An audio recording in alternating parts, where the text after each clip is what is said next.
Okay, so for today's video we are going to look at fractions and decimals a little bit more and talk about their relationship with each other, how they sometimes, like best friends, look different but they often mean or say the same thing. That's when we start talking about equivalence. Equivalence just means something that looks different but it means the same thing. So you can see here I have a place value column chart. And you can see I've got a decimal point here. Now we've spoken last week that the decimal point just splits the whole numbers from the parts of a number. So your first representation of a whole number is the units. Then you go up to your tens, and then you go up to your hundreds. You always use capital letters for your whole numbers. Parts of a number are your tenths, which you use a small letter for, and your hundredths. Now obviously these go higher and these break down into smaller and smaller parts, but we're just going to use these today.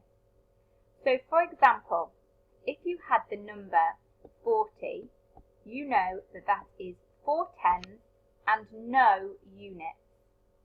If you had the number 400, you know that there are 4 sets of hundreds. There are no extra tens and there are no units.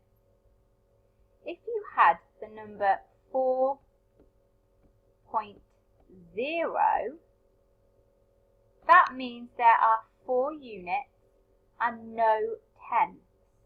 So we can say that 4.0 is the same as just writing 4. All of these numbers have a secret decimal place and then lots and lots of zeros after them. But to make it easy for our brains, we don't say 40.00000, we just say 40 because we're talking about a whole number. When we start to have parts of a number, we start to talk about it, about breaking it down into different amounts. So if I had the number 1.5, I have one whole unit and I have part of another unit. I don't have the whole one because otherwise it would be over here. I have one whole and I have part of another. Now this column is tenths. That means until I get 10 parts of the number, I won't be able to make another whole. I've only got 5 parts of the number, and if this is the tenths column, then I would need another 5 parts in order to make my whole number. If I had the number 1.05,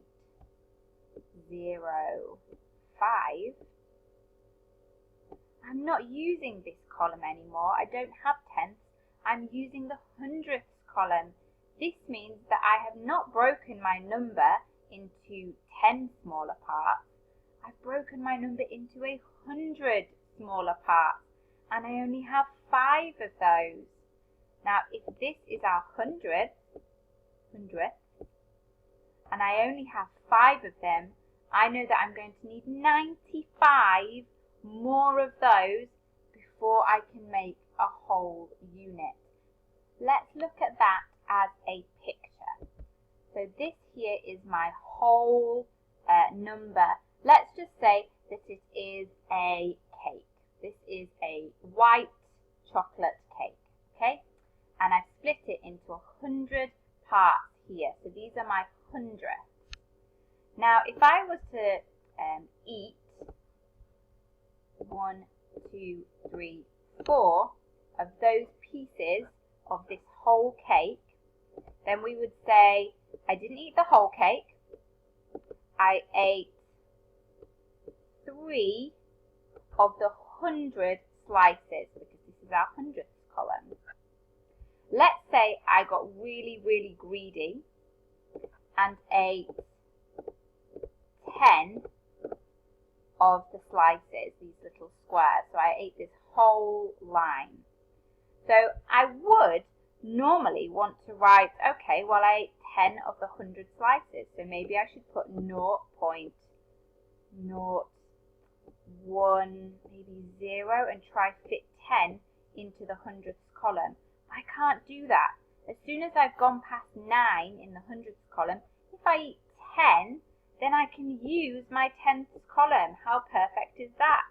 So as soon as I eat a whole line of 10 pieces, I don't use my hundredths anymore. I say that I ate 1/10.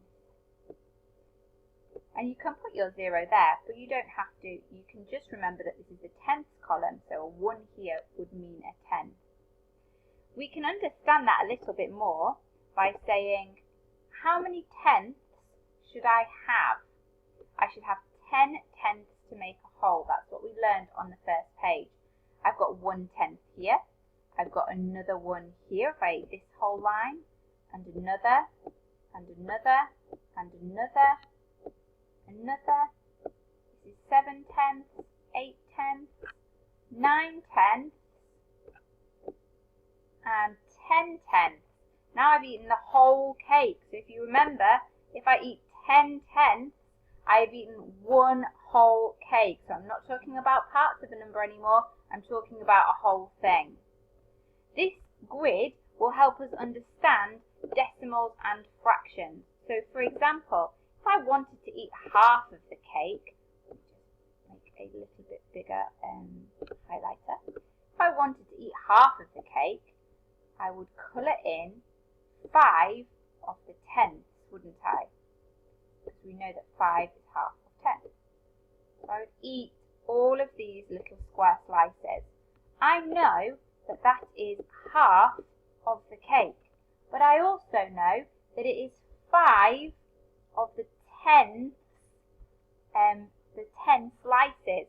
So I didn't eat the whole cake, no units, no whole, but I did eat 5 of the slices, of the long strips, not the little pieces.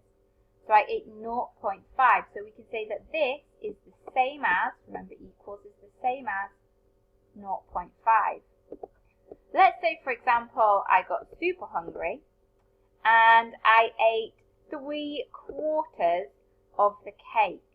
Now this is when it gets a little bit trickier. If you look at 100 pieces, most of you know that out of 100 divided into 2 would be 50. If we divided 50 again to find a quarter, we would get 25. We know that 25 add 25 add 25 equals 100. So 25 times 4 equals 100. So we know that each set of 25 of these little pieces, these 100 little pieces, is going to be a quarter. And I can show that by highlighting it for you. So I'm going to eat 10. I know one strip is a 10. I'm going to eat another 10. So that's 2/10, 0.2. And then I'm going to be super greedy still and eat 1, 2, 3, 4, 5 more slices. I've now eaten a quarter of this cake. But that is the same as eating no whole cake, 2/10, and 5 of these hundredths, these individual slices. If I was to carry on and eat another 5 pieces